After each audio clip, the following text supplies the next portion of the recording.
Bienvenue sur Réveil Africain. Aujourd'hui, je vous emmène au cœur d'un moment historique chargé d'émotions, un discours du président Ibrahim Traoré interrompu de façon bouleversante par la présence surprise d'Emmanuel Adebayor. Attention, récit poignant garanti, préparez-vous à rire, pleurer, vibrer. Et surtout, restez jusqu'au bout, car la fin va vous prendre aux tripes. Le soleil de l'après-midi baignait Ouagadougou d'une clarté chaude et dorée. Des milliers de personnes convergeaient vers le Palais des Sports. Jeunes, familles, dignitaires locaux et étrangers, tous étaient venus célébrer la jeunesse et l'espoir. La ville, parée de banderoles rouges, vertes et jaunes, résonnait d'impatience. À l'intérieur, l'atmosphère était électrique. Les gradins débordaient, le brouhaha des conversations s'unissait à l'espoir palpable sur chaque visage. Des caméras fixées capturèrent chaque instant, l'événement était retransmis en direct à travers toute l'Afrique de l'Ouest. Entre journalistes et spectateurs, les émotions s'interpellaient. Mariam, enseignante venue avec ses élèves, ne cachait pas sa fierté. C'est un jour historique pour notre jeunesse.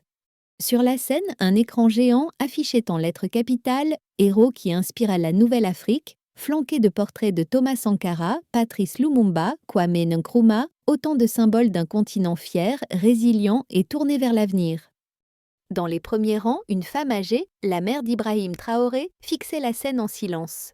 Ses mains rugueuses agrippèrent le sac qu'elle tenait. Elle était venue du village pour voir son fils parler à la nation.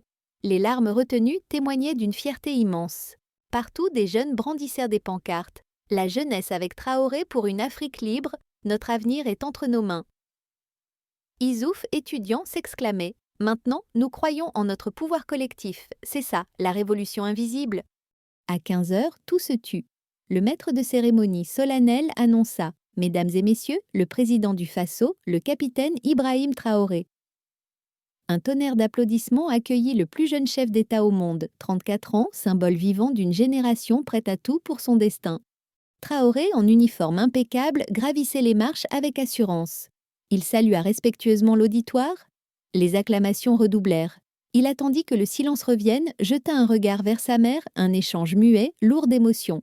« Peuple du Burkina Faso », commença-t-il d'une voix posée. « Nous sommes aujourd'hui réunis non pour un avenir qu'on nous impose, mais pour celui que nous bâtissons de nos propres mains. » Il parla de souveraineté, de dignité retrouvée et d'un continent fier tissant le passé héroïque aux aspirations présentes.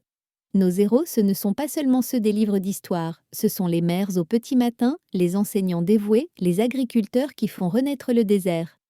Dans la salle, on sentait vibrer chaque respiration, chaque émotion.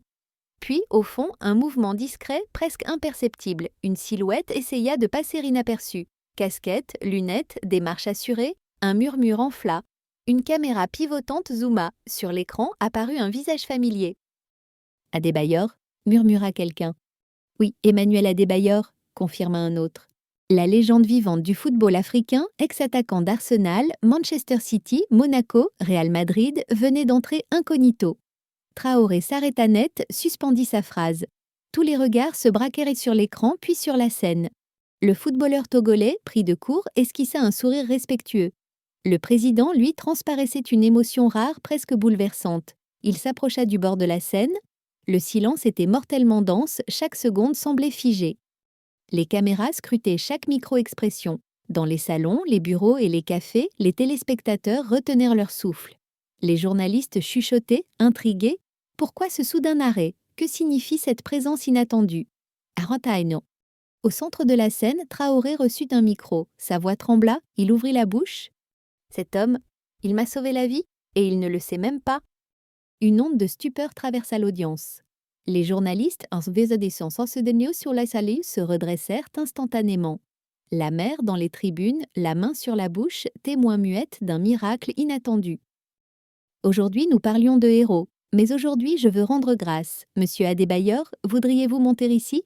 Une clameur envahit la salle, des Adebayor, Adebayor fusaient. Le footballeur hésita surpris, mais l'émotion l'emporta. Lentement, accompagné d'un tonnerre de mains tendues et de flashs, il gravit les marches. En haut, il s'inclina devant le président. Traoré, spontanément, l'entoura d'une embrassade forte, émue. Un choc d'humanité. Adebayor, visiblement ému, murmura « Je ne comprends pas ». Traoré répondit « Vous comprendrez bientôt ». Le ton de la cérémonie bascula, formel et protocolaire d'un côté, désormais intime, sincère et presque sacré de l'autre. En coulisses, panique modérée, la télévision improvisait, les réseaux sociaux explosaient. Traoré prit la parole, un sourire énigmatique aux lèvres. Il raconta sans détour: Avant d'être président, militaire, étudiant, j'étais un garçon de 16 ans, pauvre. Mon père était parti, ma mère luttait. J'étais doué au foot, c'était mon exutoire. J'ai été sélectionné pour un tournoi international, au Togo, mais je n'avais pas de chaussures, seulement une vieille paire usée. Ma mère avait économisé pour le voyage, mais rien pour l'équipement. Les larmes montèrent dans la salle. Sur scène, la mère portait ses mains à son visage, émue. La veille du match, l'entraîneur m'a dit: Désolé, sans équipement, tu ne joues non pas. J'étais dévastée. Seule derrière le stade, je pleurais. Et c'est là qu'il est apparu. Lui, avec une casquette et des lunettes de soleil, un homme que je n'ai pas reconnu. Il m'a dit: Attends-moi. 1 heure plus tard, il revient, sac de sport à la main, avec des chaussures tout neuves, protège tibia, chaussettes, de quoi manger, et m'a dit: Maintenant, montre-leur. Un silence pieux. Adebayor ferma les yeux, submergé par l'émotion. Traoré poursuivit. Cet homme, c'était Emmanuel Adebayor. Il venait de signer à Metz, en France. Il n'était pas encore la superstar que nous connaissons, mais pour moi, ce jour-là, il a été mon sauveur. Les sanglots étouffés résonnaient dans la salle. Les spectateurs pleuraient, touchés jusqu'au tréfonds. J'ai porté ces chaussures 2 ans, même usées, même petites. Elles m'ont conduit jusqu'à l'armée. Puis, silencieux, il se tourna vers Adebayor. Sans ces chaussures, je n'aurais pas joué. Sans ce tournoi, je n'aurais pas cru en moi. Sans cette confiance, je n'aurais peut-être jamais osé rêver grand, ni étudier, m'engager pour mon pays. Ce geste a déclenché une chaîne qui m'a mené jusqu'à vous, président de la nation. Pour la première fois, je peux dire merci. Retrousant Moudin-de-Glace entreprend. Sur scène, Adebayor, la voix rauque, ajouta: Je ne me souvenais pas, il y a eu tant de jeunes, tant de matchs, mais aider quand on peut, c'était naturel. Je ne pensais pas que ça aurait un tel impact. Il s'adressa à Traoré. Monsieur le Président, votre réussite est vôtre. Talent, détermination, vision. Les chaussures Tra-3 n'étaient en aucun outil, l'artisan c'était vous. Le public éclata en applaudissements, en ovations, un moment suspendu hors du temps. Le silence était tombé sur la salle comme une onde apaisante, mais chargée d'une émotion indicible. Ibrahim Traoré et Emmanuel Adebayor, 2 figures emblématiques de l'Afrique d'aujourd'hui, se tenaient là, côte à côte, unis par un lien invisible mais puissant. Le public, figé, retenait son souffle. Personne n'osait briser cet instant sacré où la politique, le sport, la guerre et la paix se mêlaient en une seule et même histoire. Adebayor, l'ancien capitaine des Éperviers, ce joueur de football adulé et pourtant souvent incompris, avait fait un choix rare. Venir ici, dans cette salle où se jouait l'avenir du Burkina Faso et de toute l'Afrique, signifiait beaucoup. Cela voulait dire que le combat d'Ibrahim n'était pas seul, que des frères de toutes les disciplines pouvaient se lever ensemble. Ibrahim posa une main ferme mais tendre sur l'épaule d'Adebayor. Ton voyage n'a pas été facile, mais aujourd'hui, ici, tu es chez toi. Adebayor hocha la tête, les yeux brillants d'une émotion contenue. Ce que tu portes, capitaine, ce n'est pas seulement un uniforme. C'est un espoir pour des millions de jeunes qui rêvent d'un avenir sans chaîne. Je suis là pour marcher à tes côtés, pas en tant que héros, mais comme un frère. Les paroles résonnaient dans la salle, frappant les cœurs. Des applaudissements éclatèrent, d'abord timides, puis puissants, déferlant comme une vague d'énergie pure. Mais cet instant d'humanité était aussi une promesse que la lutte pour la justice, pour la dignité, ne serait jamais une bataille solitaire. La salle semblait soudain respirer d'un souffle nouveau. Alors que l'émotion retombait doucement, Ibrahim Traoré reprit la parole. Ses yeux parcouraient la salle, cherchant à transmettre plus qu'un message, une vision, une mission sacrée. Mes frères et sœurs, aujourd'hui n'est pas seulement un moment de liesse. C'est un rappel des douleurs que nous portons en nous depuis des siècles, de la colonisation qui a brisé nos peuples, de la dépossession de nos terres, de la spoliation de nos richesses. Les mots, lourds et profonds, résonnaient dans la conscience collective. Mais cette douleur, cette histoire n'est pas une fatalité. Elle est le socle sur lequel nous bâtirons notre avenir, un avenir forgé par nos mains dans la dignité et la liberté. Adebayor acquiesça, conscient que le football, lui aussi, avait été un terrain où les Africains avaient dû lutter contre les préjugés et les discriminations. Pendant longtemps, on nous a dit que nous ne valions pas, qu'on ne pouvait pas compter sur nous. Mais regardez autour de vous, les talents, la créativité, la résilience de notre continent sont immenses. Ibrahim enchaîna avec force. C'est pourquoi aujourd'hui, je vous appelle tous à ne plus jamais accepter la soumission, à ne plus jamais laisser nos richesses être pillées, à défendre chaque pouce de notre terre, chaque goutte de notre sang. Les visages dans la salle s'illuminaient, portés par une énergie nouvelle, celle du réveil africain authentique.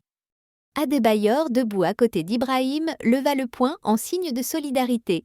Ce combat est le nôtre, pour nos enfants, pour nos ancêtres, pour chaque homme, femme et enfant qui rêve d'un continent libre et fier. Un tonnerre d'applaudissements s'éleva, vibrant d'une promesse renouvelée. Les applaudissements s'étaient apaisés, laissant place à un silence chargé d'espoir et de détermination. Ibrahim Traoré, la voix grave mais vibrante, lança son appel solennel. Mes frères, mes sœurs, il ne suffit pas de rêver d'un avenir libre, il faut agir ensemble dans l'unité la plus totale. Il fit une pause, le regard embrasant l'assemblée, comme pour s'assurer que chacun saisissait le poids de ses paroles. Trop longtemps, nous avons été divisés. Trop longtemps, nos forces ont entaillé. Toits ont été dispersés, affaiblissant notre combat, mais la force de l'Afrique réside dans sa diversité unie. Adebayor, debout à ses côtés, prit la parole à son tour avec la même passion. Le sport, la culture, la politique, l'économie, tout doit converger vers un seul objectif, la souveraineté africaine. Nous devons encourager nos jeunes à croire en eux-mêmes, à investir dans leurs talents, à s'approprier leur destin. Ibrahim reprit avec un ton plus énergique. Chaque village, chaque ville, chaque pays africain doit être un maillon fort de cette chaîne inébranlable qu'est le panafricanisme. Nos frontières ne doivent plus être des barrières, mais des ponts. Il leva le poing, symbole de lutte et de fraternité, et la foule l'imita en un cri puissant qui déchira l'air. Pour un continent libre, fort et uni. Les émotions étaient palpables, les cœurs battant à l'unisson, portés par une vague de passion, d'engagement et d'espoir. Et voilà, chers abonnés, l'histoire extraordinaire de deux destins liés par un simple geste de générosité. Si ce témoignage vous a fait vibrer, laissez un like, commentez ce que vous ressentez et abonnez-vous pour encore plus d'histoires humaines invoquant l'espoir et la grandeur d'âme. À très bientôt sur Réveil Africain.